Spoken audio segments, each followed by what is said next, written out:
Hey guys, Analog Man here for my very first actual deck profile for security control for BT6. Um, Technically, as of this recording, the set is still not legal, but I did manage to get my hands on new cards for this build that I've been working on for a while at least, thanks to a friend. Um, Shout out to him for helping me out with that because I literally just needed specific pieces and he got every single one for me and basically everybody in our group. So shout out to him. Huge thanks for that. Awesome dude. Um, so I mean, security control has been kind of weird lately. Before BT6, it's been kind of like up and down. So potentially, it could top, but it just the one problem I noticed with almost every single build that I tried that people topped with, it just never really worked to essentially control the board as effectively as what it should be doing like in BT6. Like there were ways to do it, but you had to get incredibly lucky, like in security specifically. So with this build, this is my own personal build that I feel can essentially take on most meta. My friends and me have been testing it against some of the newer decks in BT6, and it does well against most decks. It can draw, it can memory choke, it can do a lot of new things that it couldn't do originally because of the lack of the new cards. This deck at this moment does not run any red cards anymore. The older builds used to run red, but honestly, I feel like red kind of is a detriment in this deck now.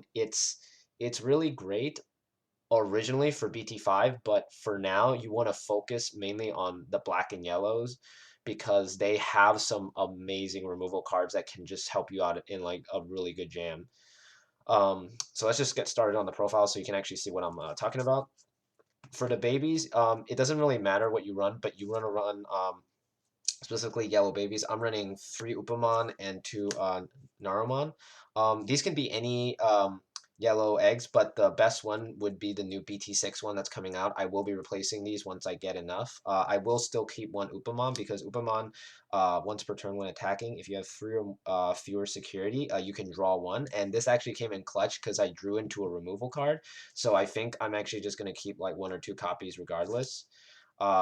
It's still kind of a weird ratio. This is just there to kind of like get the 5 eggs. Essentially, the one thing I don't like about a lot of security players I notice is that they usually just keep like 1 egg, and it's a huge tell essentially that you're playing security control. So it's always a good idea when playing it is to run 5 eggs essentially so that your opponent thinks that you're playing a different type of deck until you flip it.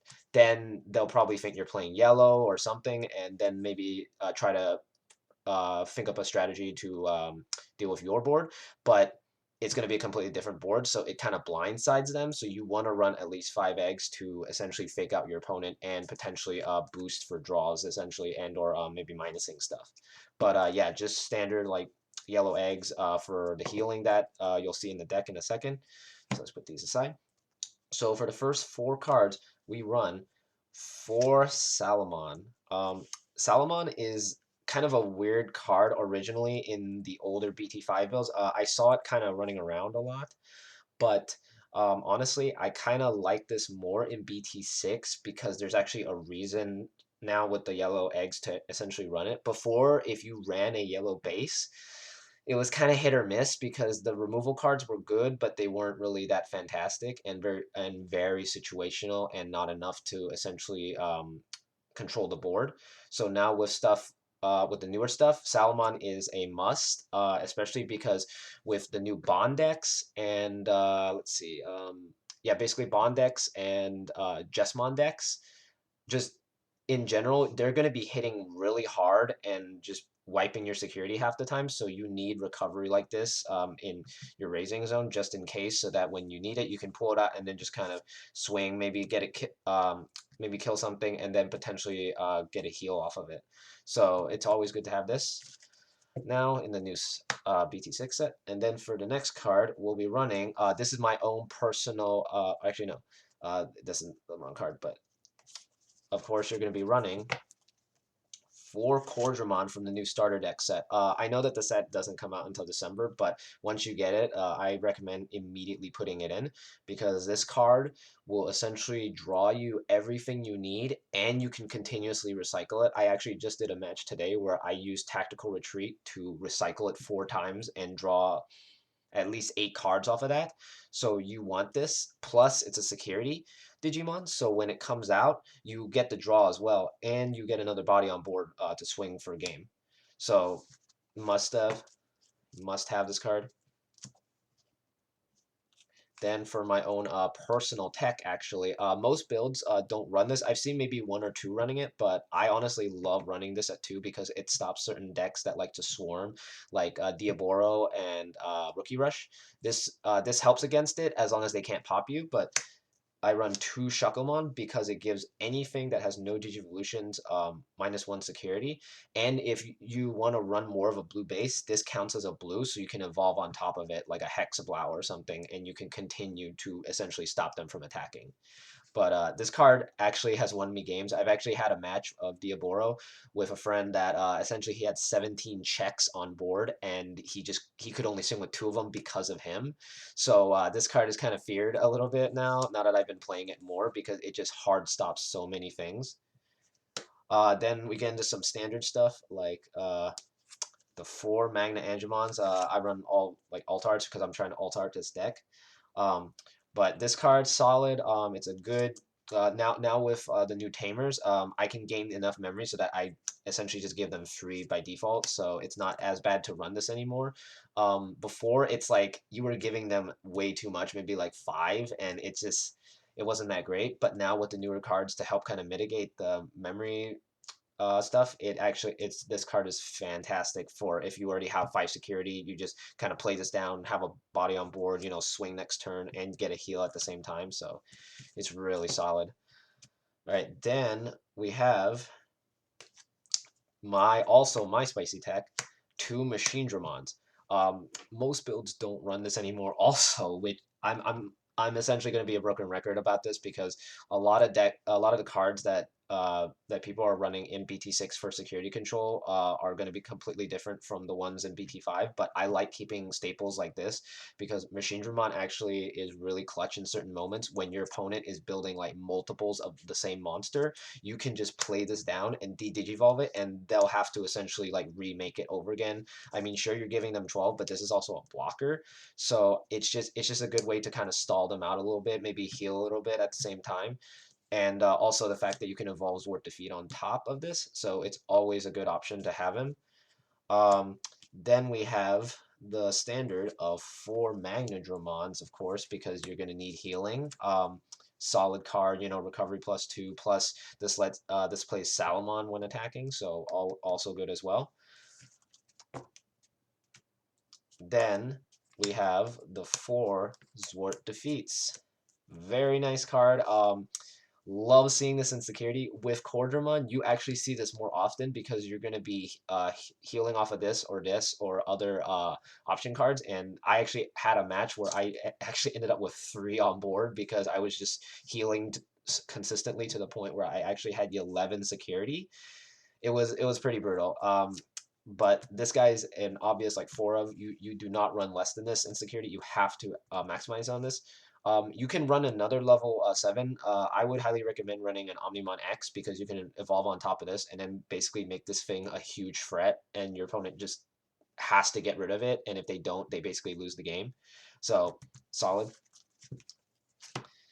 Then we get into the Tamers. I run 3 Izzy and Joes. This card is broken because this essentially punishes your opponent for overextending. If your opponent decides, basically, if your opponent has 2 or more Digimon in play, you gain 2 memory.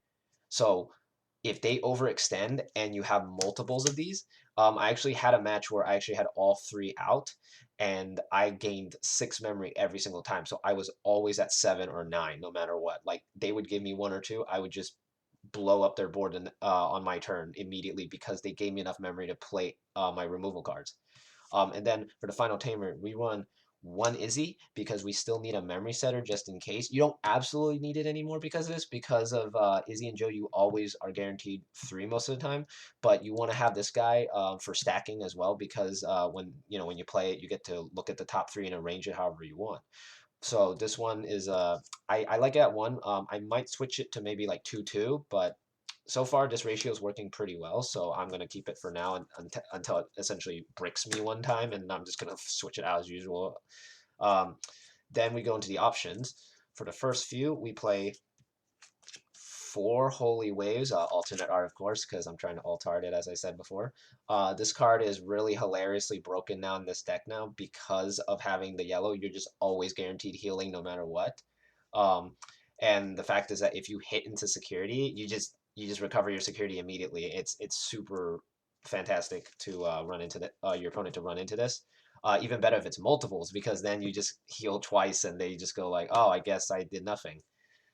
Then for the next option, we have the new yellow reinforcing memory boost.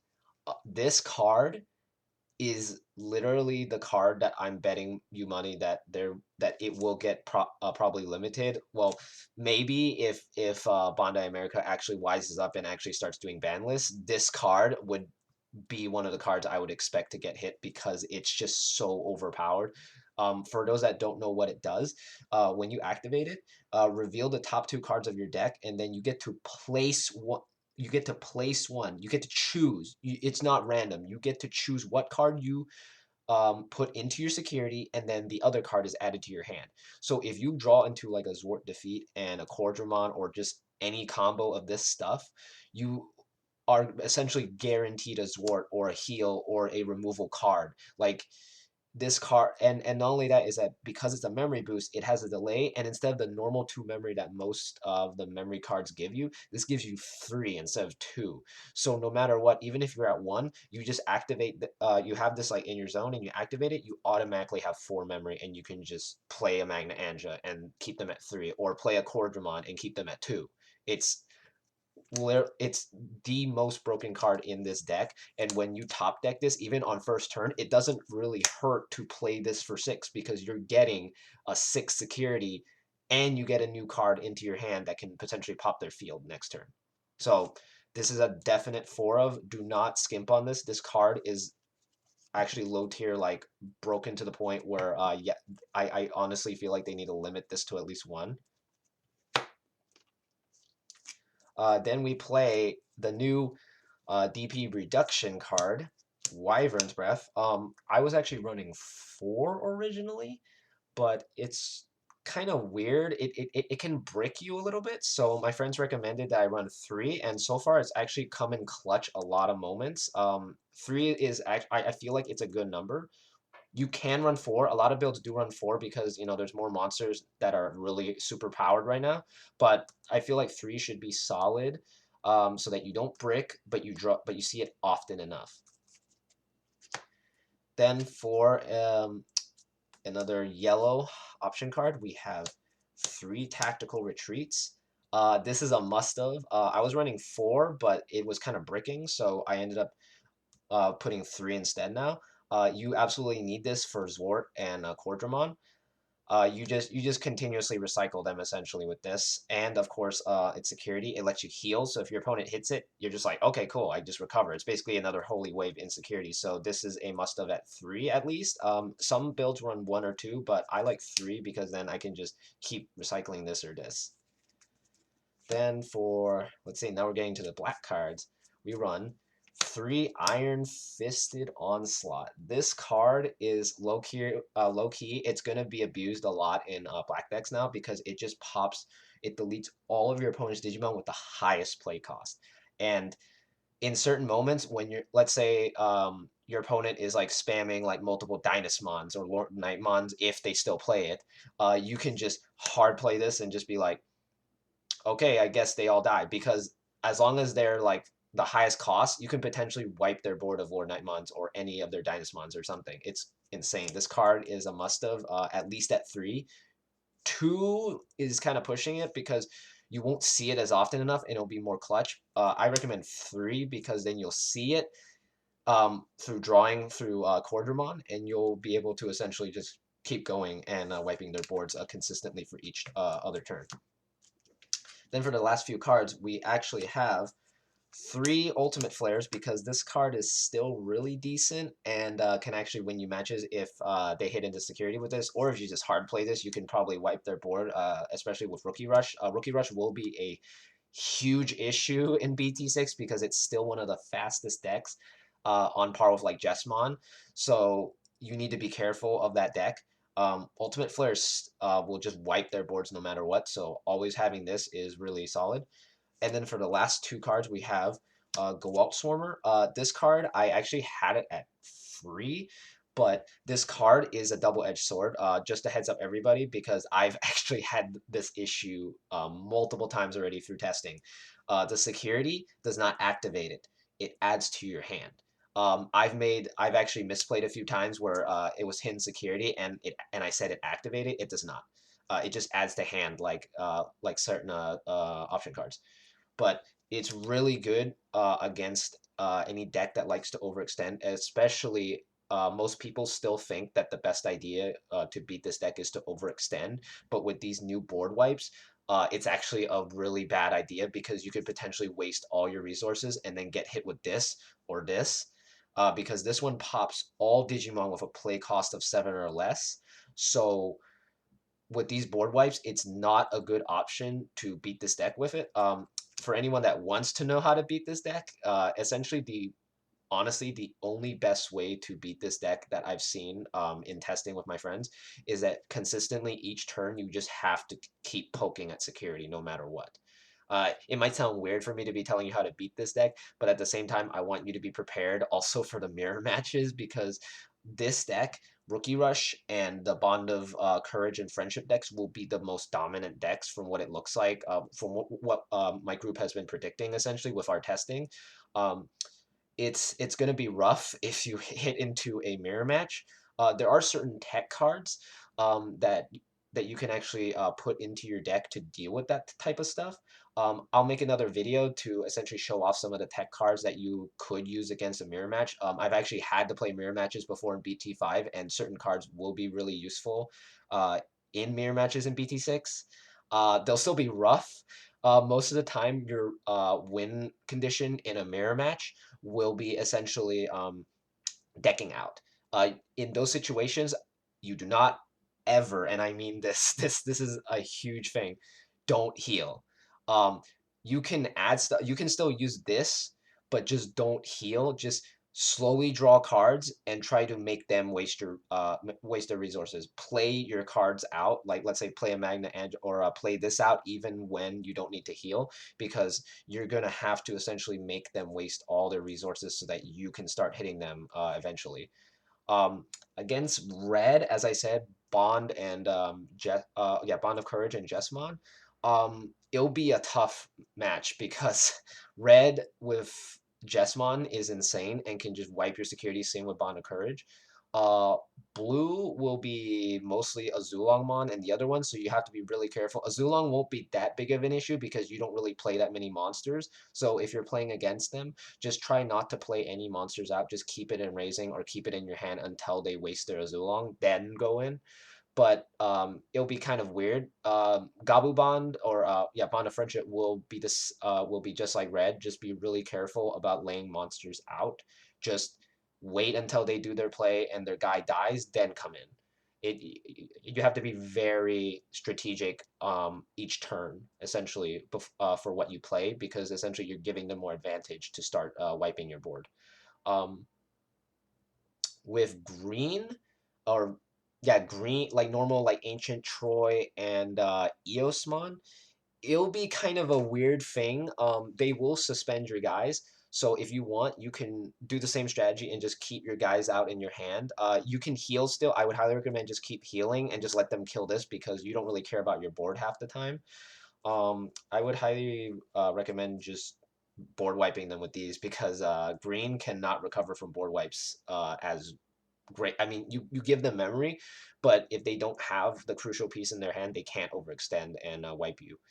Um, against purple, especially Three Musketeers and Titanmon control, and potentially Lilith Loop still being around.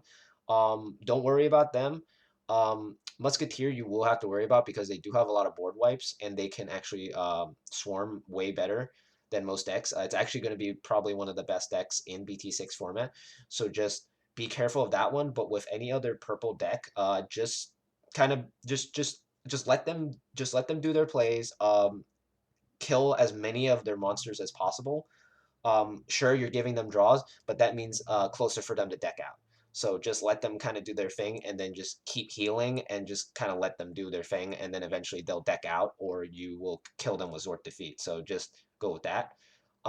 With yellow, it's kind of it's still kind of dealing with Lord Nightmon, but now you actually have more access to board wipes to take care of the board, so he can't so Lord Nightmon can't boost anymore.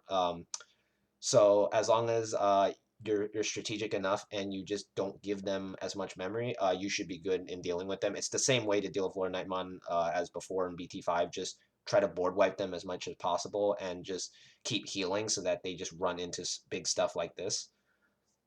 And I think that's. Oh yeah, no. Almost forgot black. Black. I have not played against black yet. Um, but from how I'm theorizing with how this deck works now, it shouldn't be too big of an issue. The only thing you really have to worry about is a Crania, but this card really basically takes care of it, so you don't really have to worry as much. Alphamon might be an issue because it can just swing over almost anything at this point because of its ability. But next turn you can basically kill it anyway. So just kind of be, as I said, be strategic about when you play your maximize these, like basically these board wipes specifically because you want to wipe as much of their board as possible. Just uh, it's kind of a thing you have to learn about each person's deck. Just the moment after they overextend enough that you can just wipe their board, just do it the next turn, and then as long as they don't have recovery, they're basically done for the duel, and you can just keep swinging or poking. Um, but yeah, no, this deck is really weird against a lot of colors, but so far in my testing, it's put up an incredibly tough fight, and people have actually been struggling to beat it. So, like I played against Rookie Rush, I played against Green, I played against Black Diaboro, I've played against Red Bond of Courage, Blue Bond of Courage, Bond of Friendship. I played one purple so far, and I didn't have an issue, but it was an OBT5 deck, so I'm not really 100% sure on that one. But so far, it's been doing really well. Um, so if you want to go into security control, I highly recommend if you want like just to take this basic build and just kind of tweak it to how you want, like what ratios you want and which ones you like the most. You may be like maximizing on this or this or this. Just figure it out on do not net like you can net deck to a certain extent with security control, but don't fully copy somebody's build because it's it's very weird. Like I'm providing this one as kind of like a template. For security control, it's all dependent on the player and their locals, honestly, because my locals is specifically full of Diaboros and basically anything else. Like it's super random. We play like almost every other type of deck, so it's just dependent on the locals. But once you adjust it to those, you should do very well. Like the freaking the Shakuamon is specifically to deal with the Diaboros at my locals. So I like most builds won't run it because they don't have to deal with Diaboro, but I've essentially prepared my deck to take on most things, not everything, but at least it's a good template to start with. Thanks for watching. Typical stuff, subscribe, and hit that like button if you really like this video. I know this is dragging on for already like 25 because I'm rambling a bit, but I just want people to at least build a better security deck because I've actually heard from other locals that security is not really like well played, and there's no representation. So I want more people to actually play security because I mean, I'm not really a fan of breaking into like several levels and just having that feeling of like you can't do anything. I like this deck specifically because it has a way to just play through things, and even if you brick, all the cards in your hand are still useful to some degree. While other decks, I feel like they have that issue of like if you don't draw that crucial piece, you basically lose. This deck has those moments, but it's not like, oh, I can't do anything moments. You just have to do stuff until you get that card. So I honestly would recommend if you want a deck that's just every card can do something, pick this deck. Anyway, sorry for rambling, guys, but I'll see you next time.